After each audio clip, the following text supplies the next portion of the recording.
February 8th.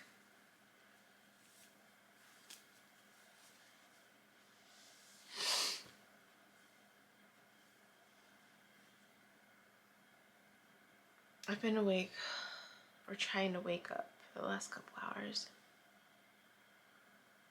It's, what time is it? 8:36, but I've been up since like 6, like in and out of sleep.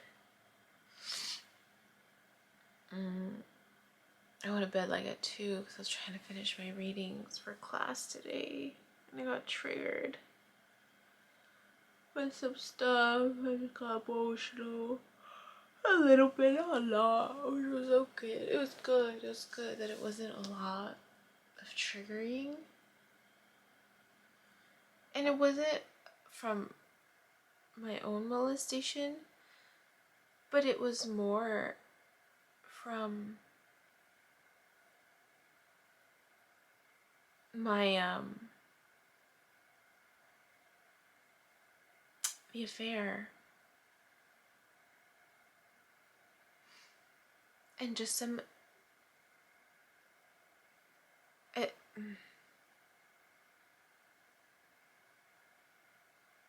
so I was reading an article,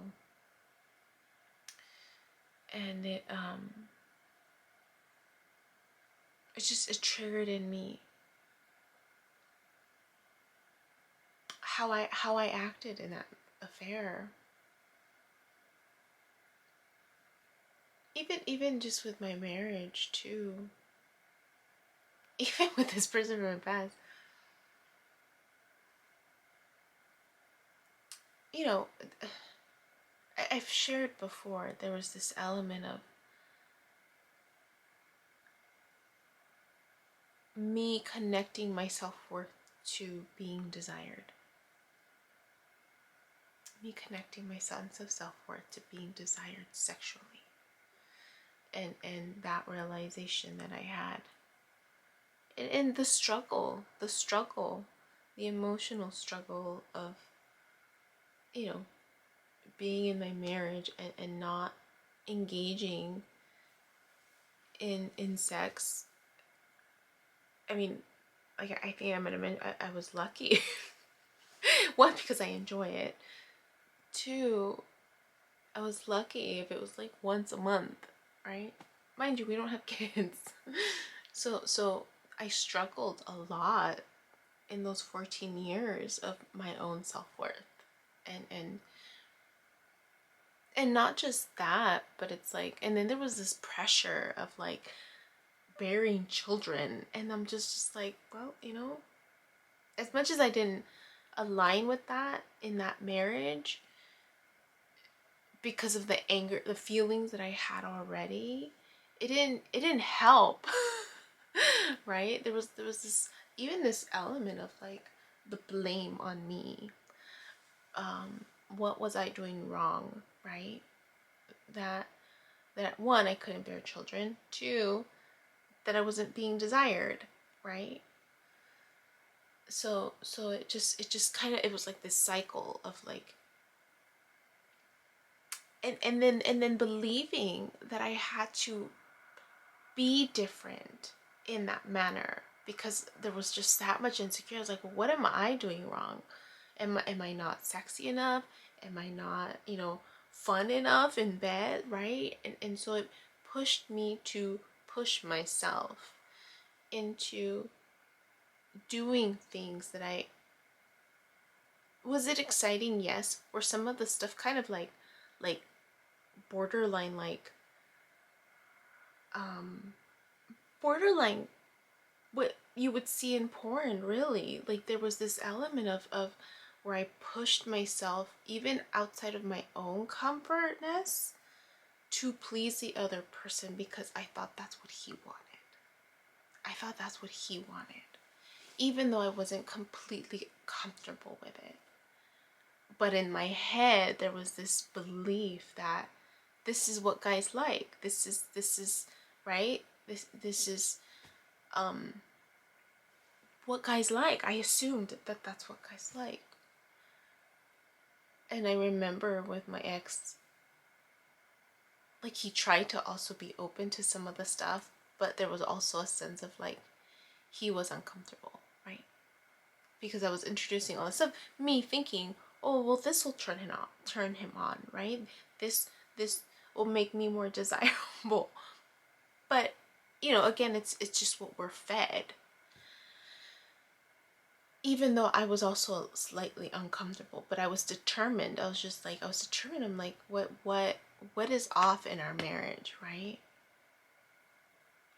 And in this affair, it was the same thing. It was slightly different because we had an agreement that we were always going to be honest with one another. We were going to, and when we started venturing out of our comfort zones, we agreed we would let each other know where we were at. And there was this, and I mentioned that with him, I learned more communication skills in a very vulnerable manner because we were physically naked, right? And we would have deep conversations. What I felt was deep conversations because we would talk about stuff, and we would talk about it naked and in the shower, and just sitting with each other in the tub, my tub talks, and there was an element of vulnerability that I hadn't experienced with someone, that I was intimate with in more than one way. And he would propose, I remember he would propose certain things, and some of those things made me feel uncomfortable, but because part of that experience was putting myself in an uncomfortable situation from the beginning, I kind of took it as this is just part of that experience versus me fully respecting myself and saying no if I and there was one act where towards the last part of our connection where I there was just this strong like I can't cross that line. I can't cross that line. Like that one's a hard no. And I remember telling him that's a hard no. And I can't.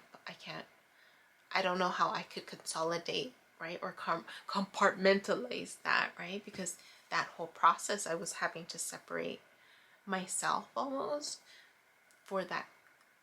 Like, and I've mentioned it before, I have more of this masculine side to myself that now is hard for people to see because I've been told that before, that when I share that, I think it was more obvious before, and now that I've embraced more of my feminine side a little bit more, that part also just is naturally coming out now. And when I shared it, I remember sharing it with this old fire sign.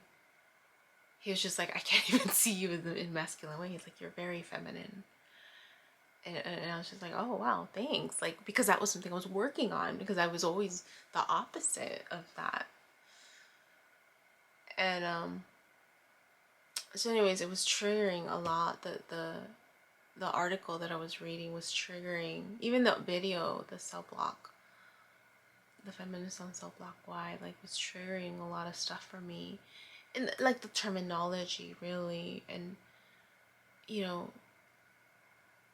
thinking about when I played softball with the cousins and just our language, like how we would use it so loosely, not being mindful, right, of what we were saying when we were performing, right, being athletes, if you will, and just that whole talk, right?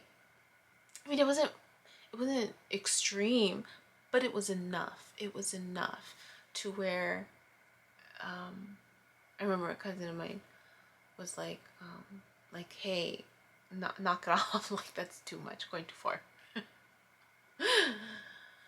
and so it triggered that. It triggered a lot of stuff for me. Like, oh wow, like even we used to use it loosely, and jokingly, right? Not wouldn't no. malicious intent, but not being mindful, right? And then just the stories of like, just that self-reflection. It's really just a self-reflection on my part of how I even pushed myself out of my own comfort zone. And how I may have even pushed my ex out of his comfort zone. And I remember even this person from my past, there was a moment when we were being intimate where I mentioned something and I could see I felt the shift in his body. And it was something that he wasn't comfortable with. And I didn't push it. I sensed it, and I didn't pursue it. I didn't pursue it like I would have with my ex.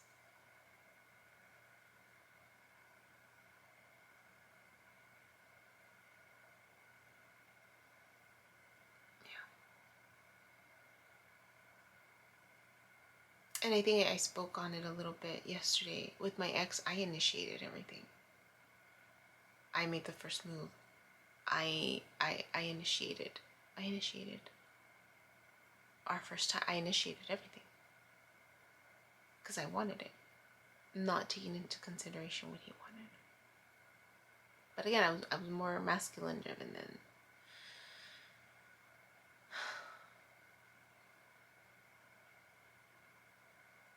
Why is this coming up? Oh, just because I stayed up.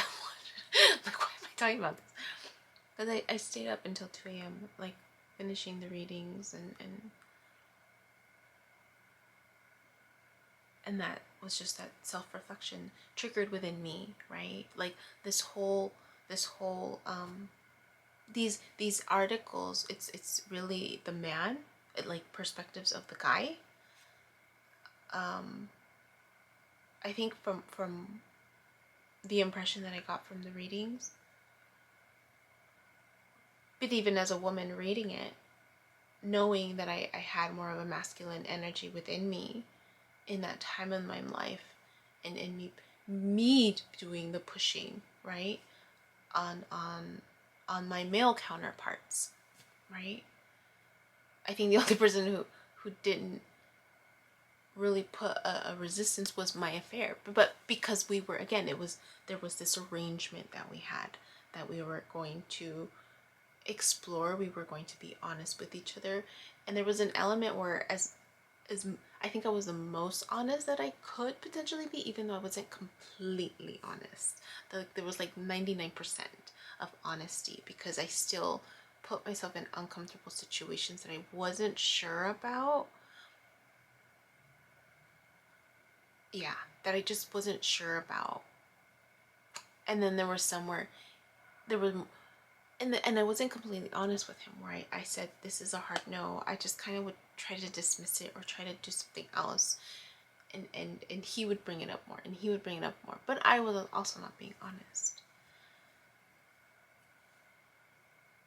Yeah. And I was very, like, much the pleaser. Like, and I think that in that affair there, I think what worked was that we both were pleasers. We both enjoyed making the other person, climax, and we enjoyed being able to provide that. I remember, I remember once he told me, because we were just talking about fantasies, and I had mentioned in one of my fantasies was to have an intimate relationship with someone of the same sex. Like that was it turned me on. And and he told me I mean, when we're, again, it's, and I'm gonna say this, but again, being mindful, right, that's just how we communicated, right? And no disrespect to the culture, but he was just like, I see you being more on top, me in what he was saying, like that I had more of a masculine, and he said that once. So at first he would just say, I see you being more the one on top, like, and I would just stay quiet and just kind of take that in. And back then I wasn't so much, I was struggling with that. I was struggling with my own femininity, um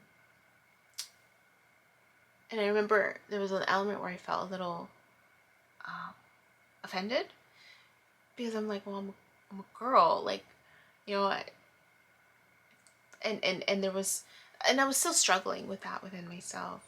But I remember he said that he's just like, I see more people on top, and then later on, he said, you seem more like, he clarified, and he's just like, you just seem to have more of the masculine, just the I could see you being, because I was more assertive, I was more of this, like, I was more assertive. I wasn't like what he perceived to be feminine, like, you know, dainty, fragile, I assume, right? I don't know. And yeah. And I remember it kind of like, there was a part where I was like, I don't know how to say, I didn't know. I think that's what it was. I didn't know how to process that information. But anyways, I'm going off topic here. My dream. I don't remember the details. The only scene that I remember is that I'm trying to poop. It's another restroom dream. And I'm trying to go to the restroom.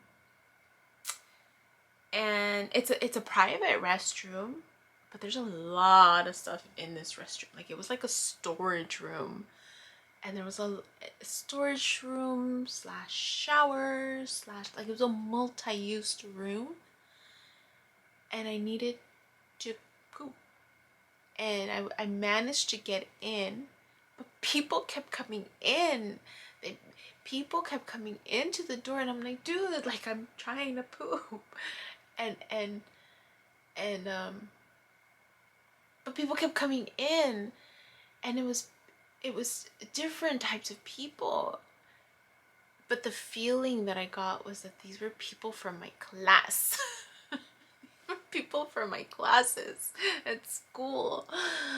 And I'm just like, I'm trying to poop.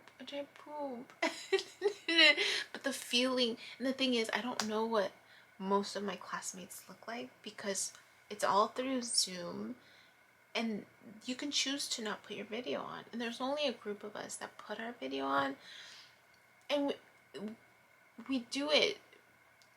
It's really to be respectful for the teacher, in the sense of, like, helping the facilitation of the teacher, like, to engage, because the teacher needs, like, a visual, like, representation. Like, who am I speaking to? Can I see their facial expressions, right? Can I read their cues? And they had made a comment about it in the beginning. I know what it's like to be in front of the classroom, so I choose to put my video on. And, you know, I'm very transparent. So so I've been thinking about this week, and I'm like, you know what? I know I need a step. So there's this step up rule, where to either step up your listening skills or step up your speaking skills. So if you speak too much, step up your listening skills. If you don't speak enough, step up your speaking skills. And I know that I've been more of the talkers, because the teachers will say something and I'm like, okay, I need to zip it, right?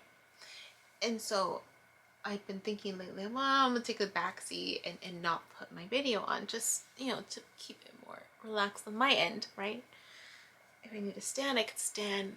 If I want to lay down and listen, I can, you know. But that's what I was thinking of doing this week. So I get this dream, and this dream, the feeling, even though I don't know how a lot of my classmates look like, the feeling that I got was, these are my classmates that are walking in on me as I'm pooping. And I woke up with this feeling of, like, do I need to expose myself to them too? Do they need to know what I'm doing? I'm like, oh no. Like, I was just getting comfortable with the idea of how I was gonna do it with high school students when I actually did it, right? I was even practicing, like, what would I say so that it's just nonchalant, right? Like, it's just like a little side note. you know, like, you can follow my healing story, where I talk about all kinds of relationships and, how I navigated that and set boundaries and, worked on my communication skills and my own, sexual molestation, like, and then to get this dream where I'm just like, great. How am I going to do that? I don't know. I don't know. So I'm having to sit with that for a little bit. Okay, it's 20 minutes in. I need to get ready. But that was my dream. And all that got triggered last night. And I cried a little bit. Just a little bit. It's not like it was before. It doesn't hurt as much. It doesn't. The triggers don't. They really don't. So I'm grateful for that. I'm grateful for that. Alright, that's it. Have a good day. Bye. Hi. My name is Yubi, and in case you haven't figured it out, this footage is capturing my experience as I learn to navigate my personal spiritual awakening. I am learning that this experience is unique to each one of us. In whatever way we believe we are embracing living our truth, this just happens to be my journey. And despite me having a graduate degree and a license in clinical social work, this by no means is intended to replace any type of mental health advice. This is just me on a personal level, documenting my experience, shedding light on the truth that I am learning and discovering for myself, and really inviting you along for the ride. If by some magical chance you find this content to be helpful in any way, shape, or form, please click the like button, share the message, subscribe to my YouTube channel. I have an Instagram account, a personal one, and one specifically for this channel that you're more than welcome to check out. I'm an open book. I have also created t-shirt designs. I'm wearing my favorite one right now, which is the North Node design, but I have that and other things that you can look at inspired by this process and journey, and I have the link in the description box as well as in the about section of my YouTube channel. So you're more than welcome to check those items out. Any type of support is great.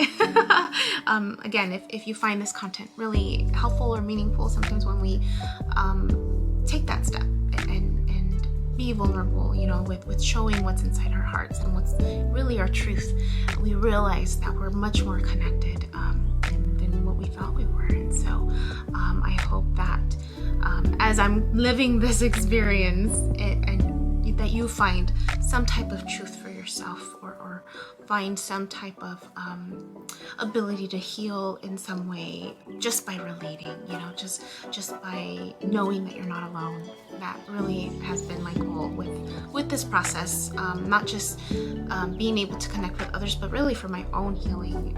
It's definitely been a therapeutic experience and a very creative one for myself. So I thank you, and I wish you all the best, and we'll see what else comes next for me.